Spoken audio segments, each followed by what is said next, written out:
Hoy, en Renovando tu Mente.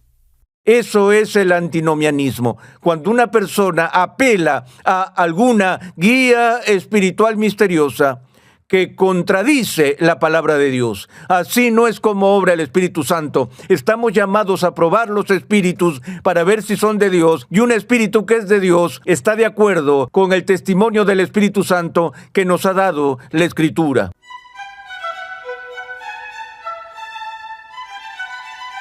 Bienvenido a Renovando tu Mente con el Dr. R.C. Sproul. Hoy continuamos con la tercera entrega en una edificante serie de enseñanza de 6 lecciones titulada Forjando una conciencia cristiana. En esta serie, el Dr. Sproul sienta las bases de cómo un cristiano, en medio de un mundo que busca suprimir la conciencia, debe buscar el bien, luchar por la integridad y reflejar la santidad de su Creador. La Iglesia siempre ha enfrentado el problema del antinomianismo en sus diversas manifestaciones. Siempre hay quienes consideran la gracia de Dios como una licencia para pecar. Acompáñame al salón de clases a escuchar una vez más al Dr. R.C. Sproul, quien nos explica la naturaleza del antinomianismo, sus diversas formas y las razones por las que es mortal para la vida cristiana.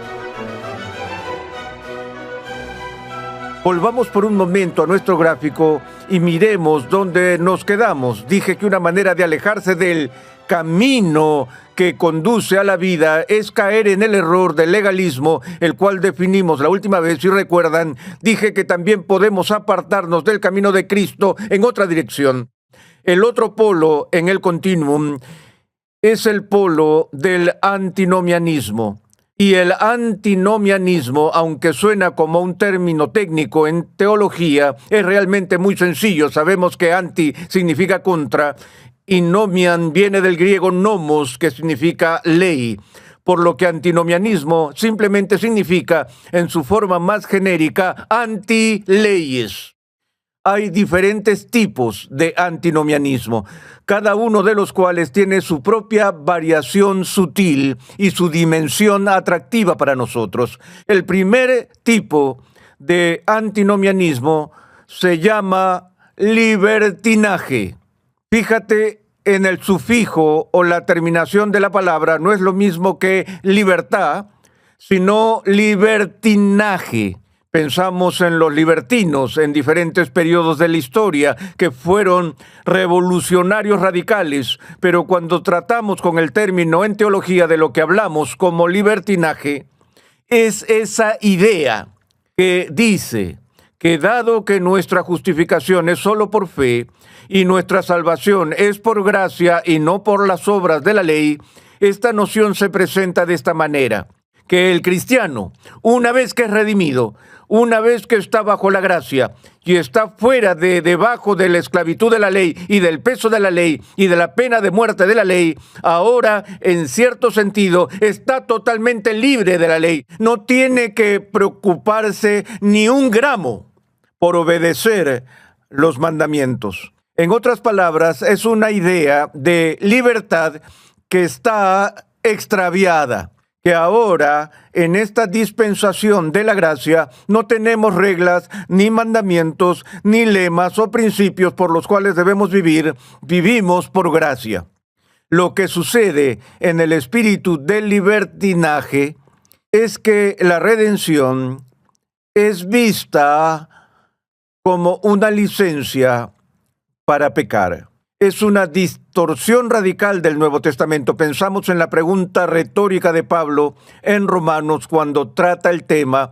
Él habla de que, por un lado, donde abunda el pecado, la gracia abunda mucho más. Y por lo tanto, cuanto más pecado hay, más gracia se necesita y más gracia Dios suministra. Uno podría tener una especie de lógica corrompida y decir: espera un minuto, si el aumento del pecado aumenta la gracia, entonces lo mejor que puedo hacer para que fluya más gracia en el mundo es pecar más. Añadir al total del pecado, añadirá al total de la gracia, y eso es algo bueno. Pablo dice: continuaremos en pecado para que la gracia abunde. ¿Cómo responde? No se limita a decir no, sino que lo enfatiza diciendo: Dios no permita que jamás lleguemos a una conclusión como esa, pero esa es básicamente la filosofía del libertino, que ve su redención de la maldición de la ley como una nueva licencia para pecar. Hay otro tipo de libertinaje, pero antes de pasar a eso, permítanme llamar su atención sobre un pasaje del Nuevo Testamento que está diseñado, en parte, al menos, para advertir contra los peligros del libertinaje. En la primera carta o epístola de Pedro, en el capítulo 2, el versículo 15, empieza así: porque esta es la voluntad de Dios, que haciendo bien ustedes hagan enmudecer la ignorancia de los hombres insensatos. Anden como libres, pero no usen la libertad como pretexto para la maldad, sino empléenla como siervos de Dios. Suena casi contradictorio. Nos describe como libres y sin embargo, al mismo tiempo, somos siervos de Dios. Es solo cuando somos esclavos de Cristo que entendemos la verdadera libertad. Pero advierte contra aquellos que usan su libertad como pretexto para pecar, es decir, como licencia para hacer el mal. Sigamos. El segundo tipo de antinomianismo del que debemos saber es lo que puedo llamar técnicamente espiritualismo gnóstico. Me doy cuenta de que eso también presume un lenguaje técnico, pero recordamos que en el segundo siglo, e incluso en el primer siglo, uno de los grupos rivales más difíciles para la fe cristiana que buscaba socavar la autoridad apostólica y la autenticidad de la religión cristiana fue el surgimiento del gnosticismo, una de las primeras herejías que invadió la iglesia.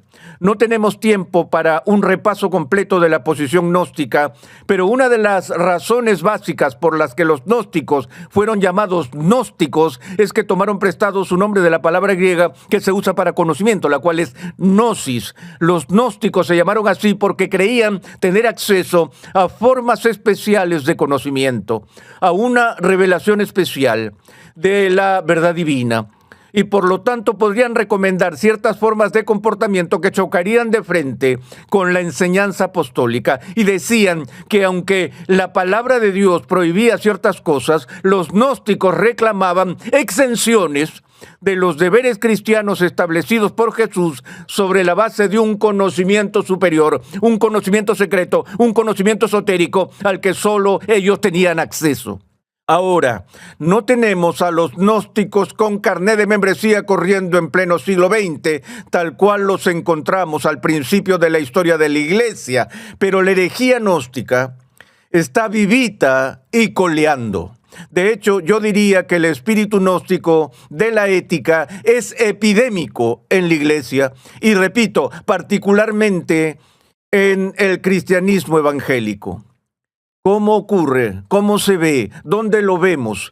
¿Cuántas veces has escuchado a las personas decirte, el Espíritu me llevó a esto o aquello? Y tenemos que ser muy cautelosos aquí. Dios, el Espíritu Santo, sí nos guía.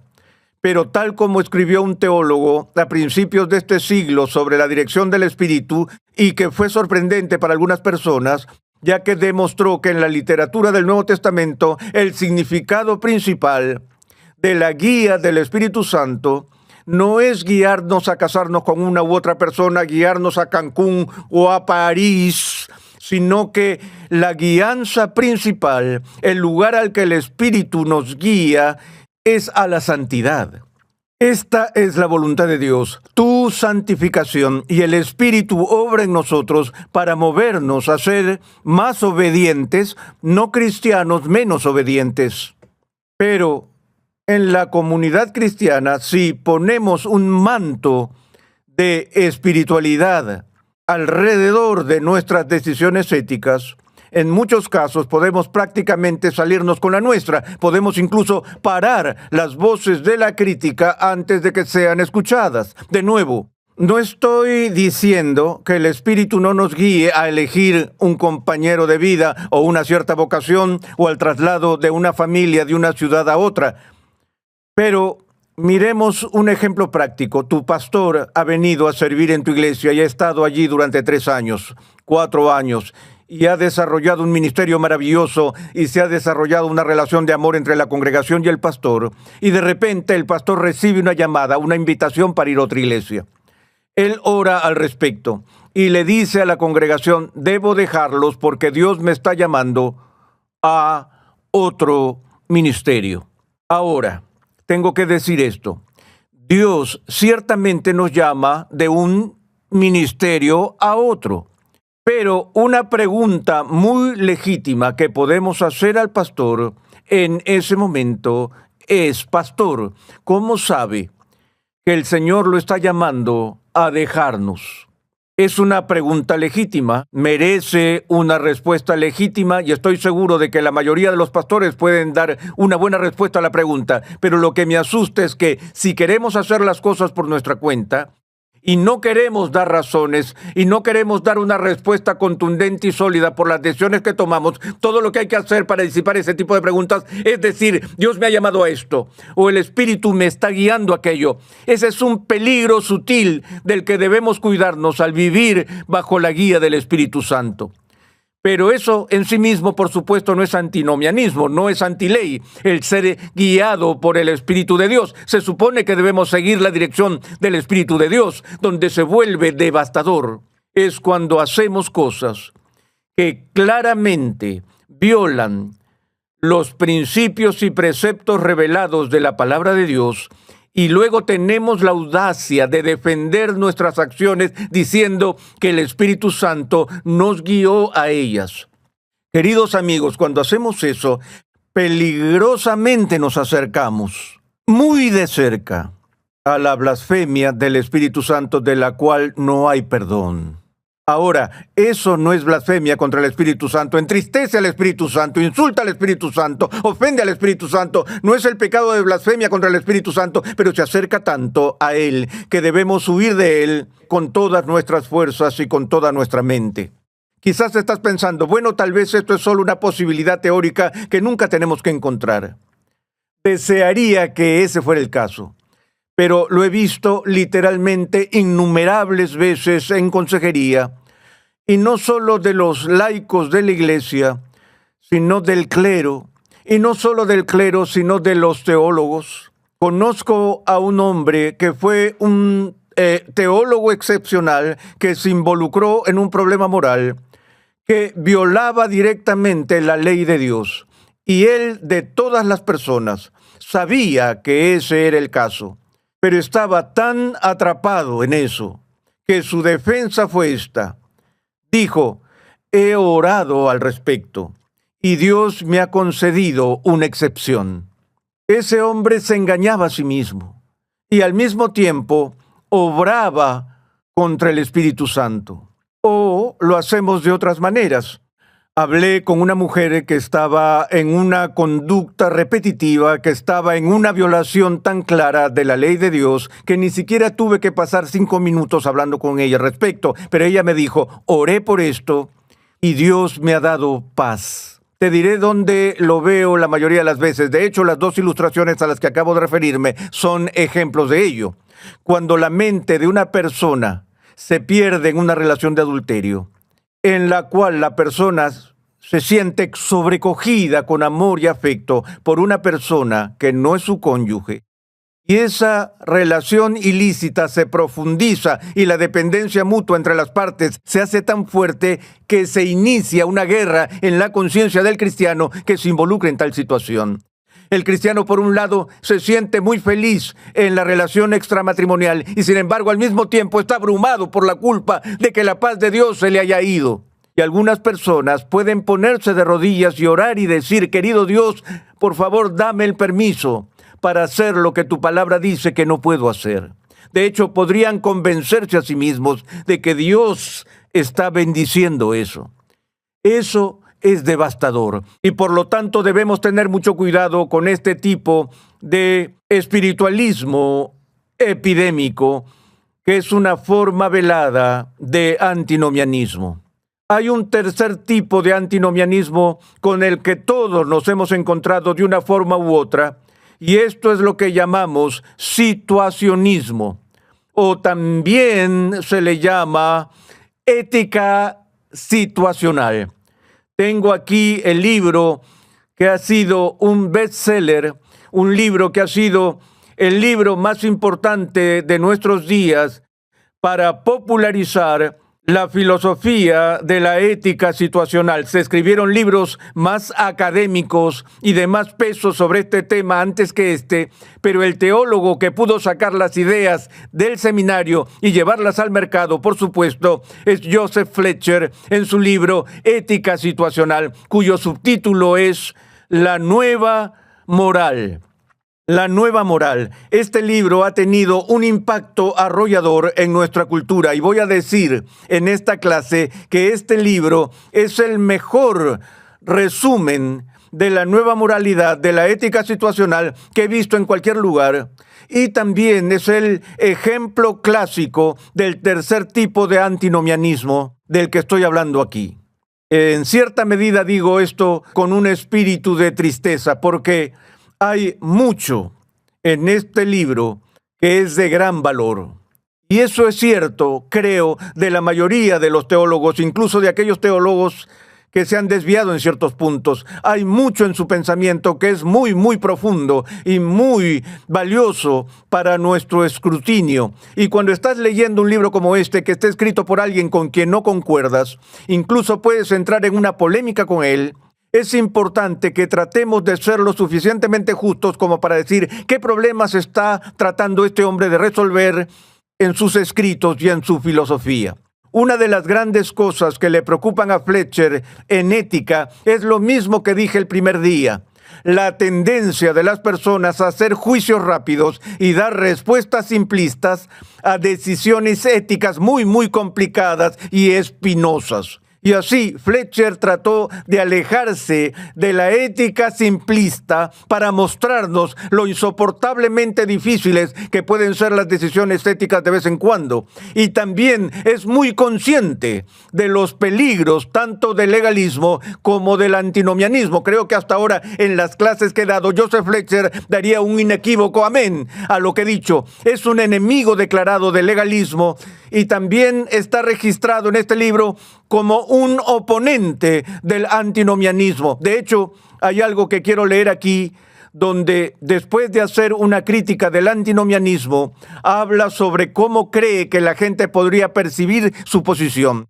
Dice, debido a que es una posición mediadora, tenemos que estar preparados para actuar según las leyes morales o a pesar de ellas. Los antinomianos llamarán a los situacionistas legalistas suaves y los legalistas los llamarán criptoantinomianos. Un criptoantinomiano es una especie de antinomiano secreto y velado, un antinomiano sutil. No voy a acusar a Joseph Fletcher de criptoantinomianismo. No es cripto en lo absoluto, está perfectamente claro, es perfectamente descarado. Él cumple con la definición de antinomianismo, pero piensa que no es así. Él deja constancia de que se opone al antinomianismo. Sin embargo, permítanme leer una porción de su libro que quiero que escuchen con mucha atención. Cuando define su propio movimiento, cuando define el situacionismo, dice, el situacionismo es un tercer punto de vista entre el legalismo y la falta de principios del antinomianismo en la ética. Y eso es lo que estamos buscando, una forma de escapar tanto del legalismo como del antinomianismo.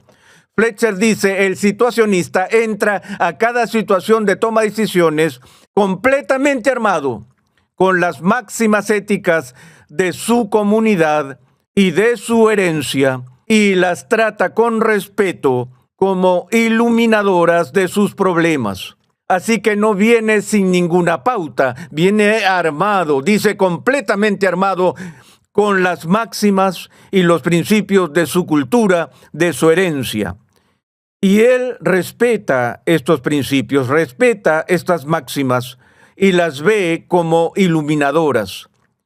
De la misma forma, está preparado en cualquier situación para estar de acuerdo con ellos o dejarlos a un lado en la situación, sí que, si conviene hacerlo así desde el punto de vista del amor. Él aclara esto y dice, la ética situacional transita parte del camino con la ley escritural al aceptar la revelación como la fuente de la norma, mientras rechaza todas las normas o leyes reveladas, excepto el mandamiento de amar a Dios y al prójimo. Y continúa: no estoy en contra de la ley, creo en la ley, hay un absoluto moral de acuerdo con la nueva moral, pero el punto es que solo hay uno de ellos. Y ese absoluto moral es la ley del amor, que él define como hacer lo que parece que el amor exige en una situación dada.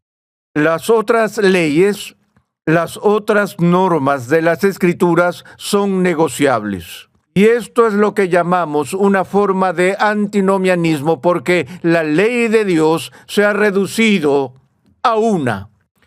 Las normas y preceptos que vienen de Dios se reducen a una. Y no solo eso, esa única norma es la ley del amor. Es decir, incluso si me pones contra la pared y dices: Arsi, ¿no es cierto que debemos hacer lo que el amor exige en cada situación dada? Mi problema, mi pelea aquí es con una pequeña palabra. Es la palabra parece. Dijo que se supone que debemos hacer lo que parece correcto, lo que el amor parecería indicar en una situación dada. Si lo dijéramos de esta manera, que siempre debemos hacer lo que el amor exige, no hay problema, porque Dios es amor, y eso se podría traducir afirmando que siempre debemos hacer lo que Dios nos pide. Pero la Biblia nos define lo que el amor exige. Permítanme dar un ejemplo claro de eso. En los escritos de Pablo, él habla de que debemos andar en amor, siendo imitadores de Cristo y andando según el estándar de Dios mismo. ¿Y qué dice después en Efesios? Que a medida que imitamos a Cristo y andamos en amor, el siguiente versículo es: pero que la inmoralidad ni siquiera se mencione entre ustedes, como corresponde a los santos. Lo que el apóstol está diciendo es: anden en amor. ¿Qué significa andar en amor? Esto es lo que significa que nunca estés involucrado en la fornicación. Establece una prohibición contra la fornicación como una prohibición universal que definiría lo que exige el amor. Pero de Fletcher solo obtenemos la mitad de eso: haz lo que el amor exige. Pero las otras declaraciones son solo las ideas de Pablo de lo que el amor exige. Pero si seguimos la ética situacional, que dice que debemos hacer lo que parece que el amor exige, ¿qué se hace con el joven o la pareja joven que está en el asiento trasero de un auto en la playa, donde comienzan a pensar que el amor no solo permite la relación sexual prematrimonial, sino que para el momento en que están excitados, están pensando que el amor lo exige? De hecho, el argumento más antiguo que un hombre utiliza para seducir a una mujer es: si me amas, lo harás. Pero si el amor se deja en ignorancia y su contenido es dado simplemente por lo que me parece correcto según la situación, mi situación de vida personal se convierte en la norma suprema, en lugar de escuchar la palabra de Dios que me dice lo que su amor exige. Ahora, por supuesto, no tenemos tiempo para una evaluación extensa y profunda de la ética situacional, pero quiero advertirles que es claramente antinomiana. Dice que no lo es, lo que lo hace aún más peligroso. Pero por su propio testimonio reduce la ley de Dios a una sola ley, la ley del amor. El Nuevo Testamento se enfoca en el amor y dice que el amor es el resumen de la ley, el amor es el fin de la ley. Aún San Agustín, a quien Fletcher cita liberalmente, hizo la declaración: ama a Dios y haz lo que te plazca. Pero cuando Agustín definió lo que quería decir con eso, está diciendo que si realmente amas a Dios, entonces te complacerá lo que le agrada a Él. ¿Y cómo sabes lo que le agrada a Dios si no es por medio de un estudio cuidadoso de la ley de Dios? De nuevo, Jesús dijo: si ustedes me aman, guarden mis mandamientos. Los mandamientos nacen del amor. Y el cristiano que ha sido atado y atrapado por la ley del amor es un cristiano que reconoce la autoridad normativa de los mandamientos de Jesús, no solo como parte de la herencia de la comunidad o de la cultura o de los iluminados, sino como mandamientos de nuestro Señor soberano. Ese es el problema con la nueva moralidad. ¿Quién es Señor? ¿Quién tiene derecho a imponer obligaciones sobre ti?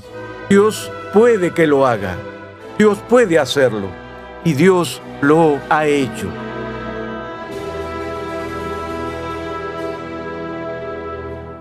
Gracias por sintonizar Renovando tu Mente con el Dr. R.C. Sproul.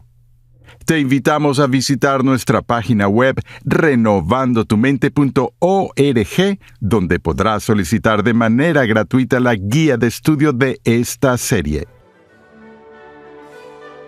En nuestra próxima sesión continuaremos nuestro estudio de los principios básicos que necesitamos dominar y luego veremos el problema de los grados de pecado, lo cual creo que será una sesión interesante. Renovando tu Mente es una producción de los Ministerios Ligonier, la confraternidad de enseñanza fundada por el Dr. R.C. Sproul. Nuestra misión, pasión y propósito es ayudar a las personas a crecer en su conocimiento de Dios y su santidad. Dios llama a su pueblo a ser transformado por la renovación de su mente. Es por esta razón que transmitimos una enseñanza que expone las glorias de Dios reveladas en la Biblia en el contexto de la cultura, la filosofía, la apologética, la ética y la historia de la Iglesia. Te invitamos a escuchar nuestro siguiente episodio y a unirte a nuestra gran comunidad virtual en las redes sociales.